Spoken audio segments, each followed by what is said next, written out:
deep against Atlanta. How comfortable do you feel throwing Nick out there tonight? He's here for a reason. Obviously we're so banged up. We know his body of work, what he's capable of doing. So if he's asked to go out on the floor, I think he'll be able to go out there and help us. He's got a lot of games under his belt, a lot of experience under his belt. So I have no hesitation to put him out there tonight. Was that sort of one of the reasons you guys targeted him, just the experience and his years in the league? Yeah, just a healthy body, and a guy who's been there and done that. When you're in the middle of December, there's not a long list of available guys that can come in and help.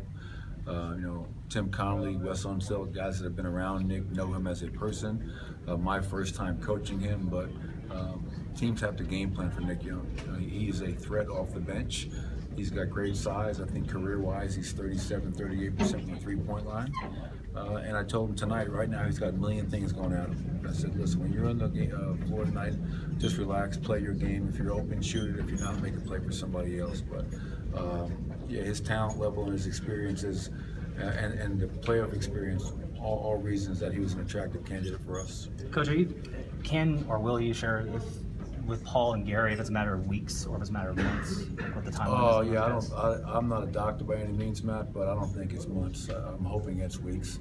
I definitely got my rosary beads out, trying to get those guys back as quickly as possible. But my hope, and we still don't know definitively, we're still kind of waiting on images and testing results, all that kind of stuff. But my hope is that it's weeks instead of months. Is Jamal gonna be a game time decision tonight, or? Yeah, he's still questionable for tonight. He looked okay in shoot around. I'll definitely get together with our training staff to see their comfort level.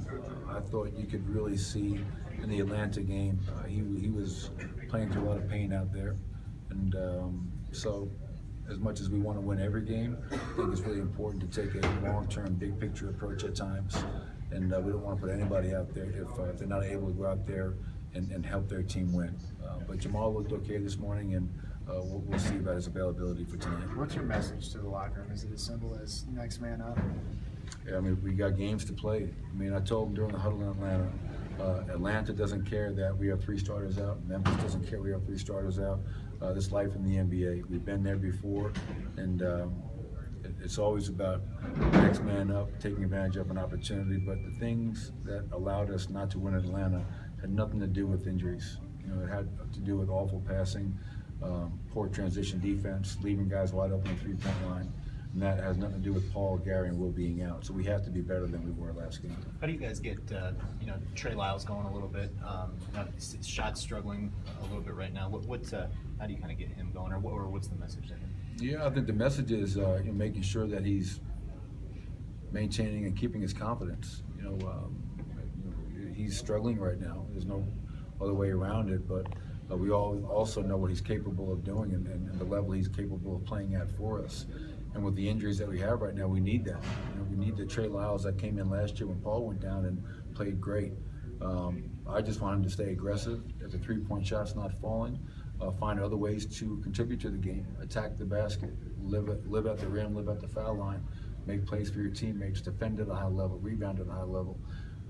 So it can't be just solely based on Trey shooting, because he's not a specialist, he's a basketball player, and I think he can help us in other ways than just his shooting. As far as that goes, though, I think he's got to keep shooting open shots.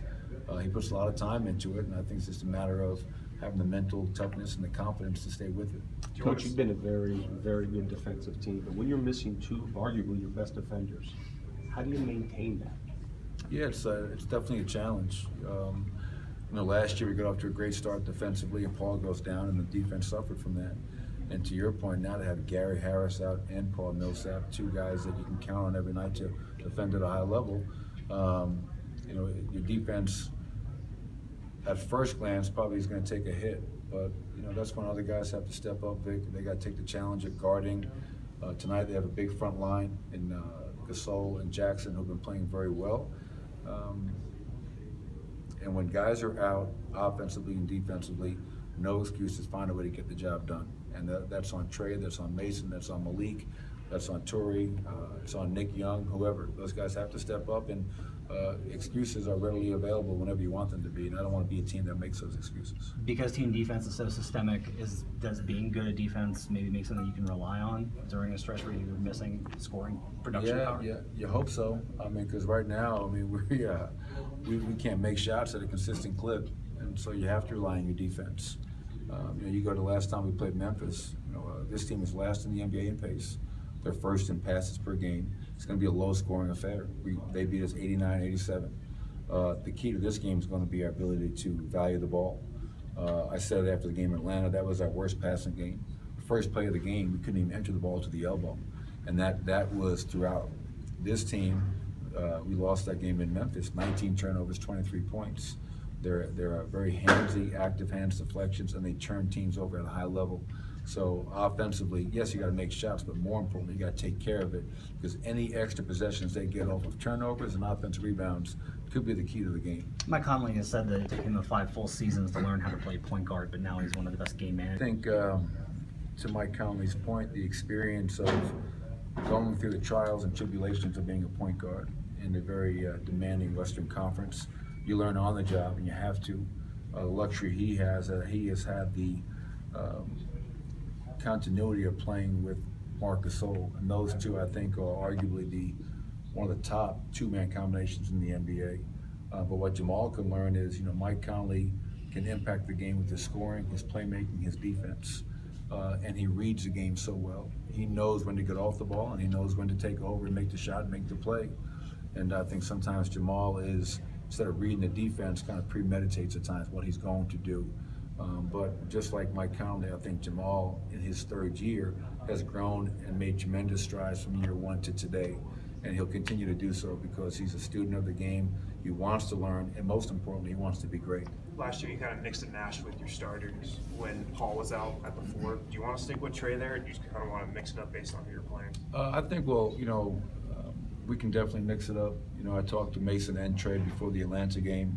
That game, obviously, we went with Trey, and I told Mace this is not something that we're going to do every night.